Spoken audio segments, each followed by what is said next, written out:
NASA and modern astronomy say the Earth is a giant globe spinning 1,000 miles per hour around its central axis, traveling 67,000 mile per hour circles around the Sun, spiraling 500,000 miles per hour around the Milky Way, while the entire galaxy rockets a ridiculous 670 million miles per hour through the universe, with all of these motions originating from an alleged Big Bang cosmogenic explosion 14 billion years ago.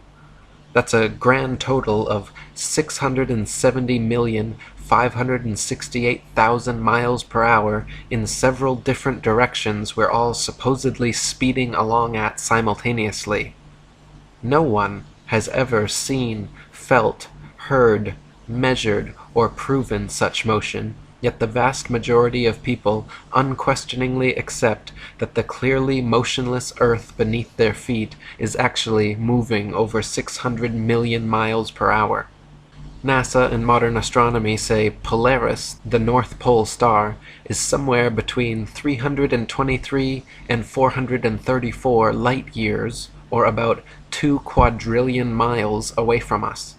Firstly, note that is between 1.9 quadrillion to 2.6 quadrillion miles, making a difference of over 600 trillion miles. If modern astronomy cannot even agree on the distance to stars within hundreds of trillions of miles, perhaps their science is flawed and their theory needs re-examining. However, even granting them their obscurely distant stars, heliocentric astronomers cannot adequately explain how Polaris manages to always remain perfectly aligned straight above the North Pole. If the globe Earth was really spinning west to east 1,000 miles per hour, orbiting the Sun counterclockwise at 67,000 miles per hour, spiraling around the outer arms of the Milky Way at 500,000 miles per hour, while shooting through the universe at 670 million miles per hour, how is it even conceptually possible that Polaris, 2 quadrillion miles away, day after day, year after year, always maintains its alignment straight above the North Pole? That would mean from 2 quadrillion miles away, Polaris would have to be perfectly mirroring Earth's several simultaneous wobbling, spinning, spiraling, and shooting motions. Polaris would have to be shooting the same direction through the universe at exactly 670 million miles per hour. It would have to be following the same 500,000 mile per hour, 225 million year spiral around the Milky Way, and mirroring the same 67,000 mile per hour, 365-day orbit around our Sun. Or, the Earth is stationary, as common sense and everyday experience testifies. William Carpenter wrote, "It is supposed in the regular course of the Newtonian theory that the Earth is in June about 190 million miles away from its position in December. Now since we can in middle north latitudes see the North Star on looking out of a window that faces it, and out of the very same corner of the very same pane of glass in the very same window all the year round, it is proof enough for any man in his senses that we have made no motion at all." Not only this, but viewed from a ball Earth, Polaris, situated almost straight over the North Pole, should not be visible anywhere in the southern hemisphere. For Polaris to be seen from the southern hemisphere of a globular Earth, the observer would have to be somehow looking through the globe, and miles of land and sea would have to be transparent. Polaris can be seen, however, up to approximately 23.5 degrees south latitude. Dr. Robotham wrote, "If the Earth is a sphere and the pole star hangs over the northern axis, it would be impossible to see it for a single degree beyond the equator, or 90 degrees from the pole.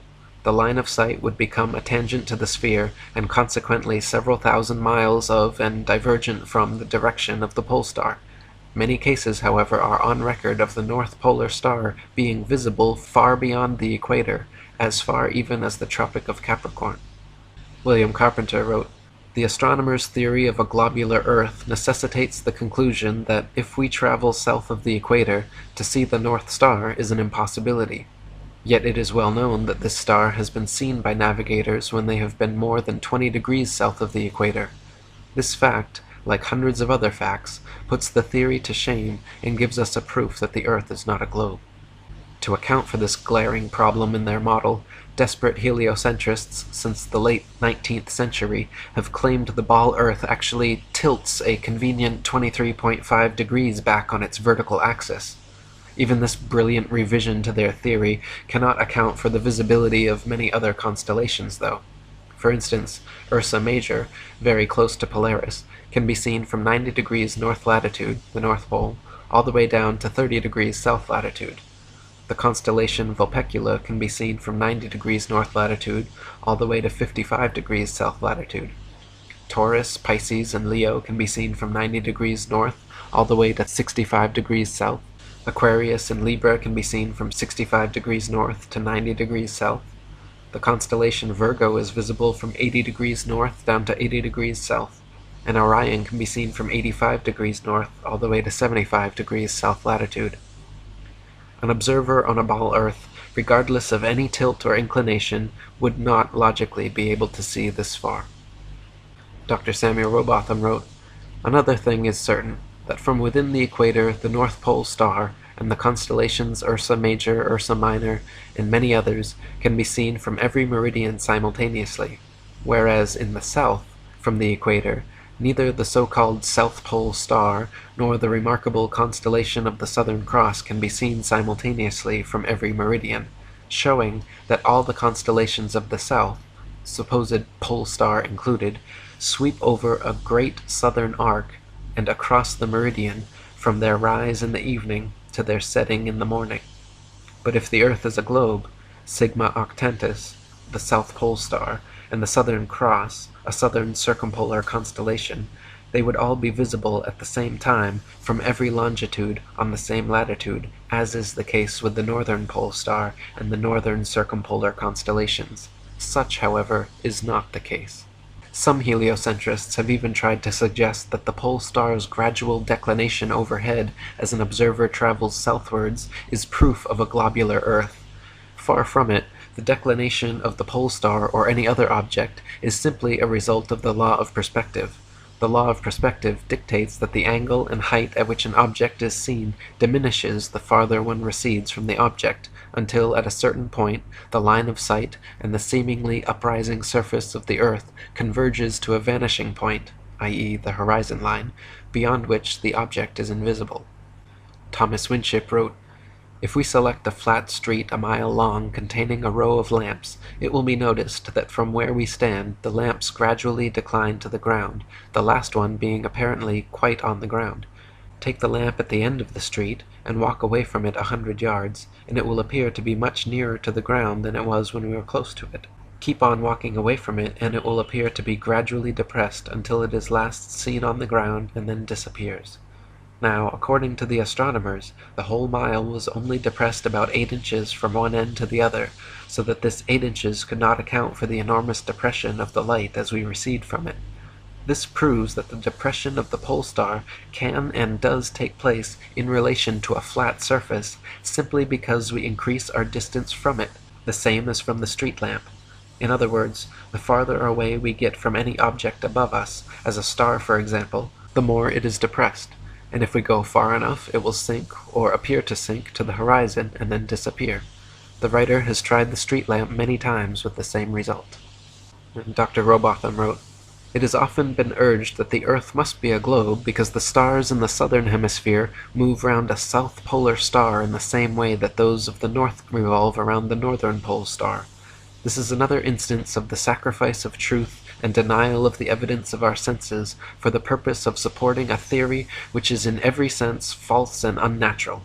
It is known to every observer that the North Pole star is the center of a number of constellations which move over the Earth in a circular direction. Those nearest to it, as the Great Bear, etc., are always visible in England during their whole 24 hours revolution. Those farther away southwards rise north-northeast and set south-southwest. Still further south they rise east by north and set west by north. The farthest south visible from England, the rising is more to the east and southeast, and the setting to the west and southwest. But all the stars visible from London rise and set in a way which is not compatible with the doctrine of rotundity.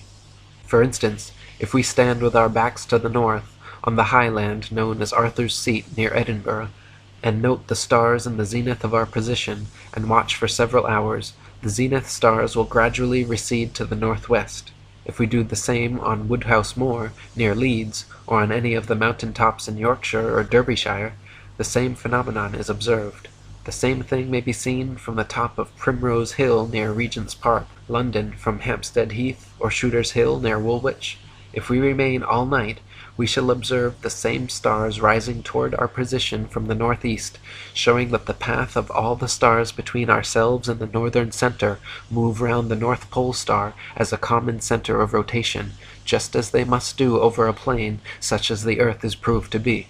It is undeniable that upon a globe zenith stars would rise, pass overhead, and set in the plane of the observer's position. If now we carefully watch in the same way the zenith stars from the Rock of Gibraltar, the very same phenomenon is observed. The same is also the case from the Cape of Good Hope, Sydney, and Melbourne in Australia, in New Zealand, in Rio de Janeiro, Montevideo, Valparaiso, and other places in the south. If then the zenith stars of all the places on the earth where special observations have been made rise from the morning horizon to the zenith of an observer and descend to the evening horizon, not in a plane of the position of such observer, but in an arc of a circle concentric with the northern center, the earth is thereby proved to be a plane, and rotundity altogether disproved, shown indeed to be impossible.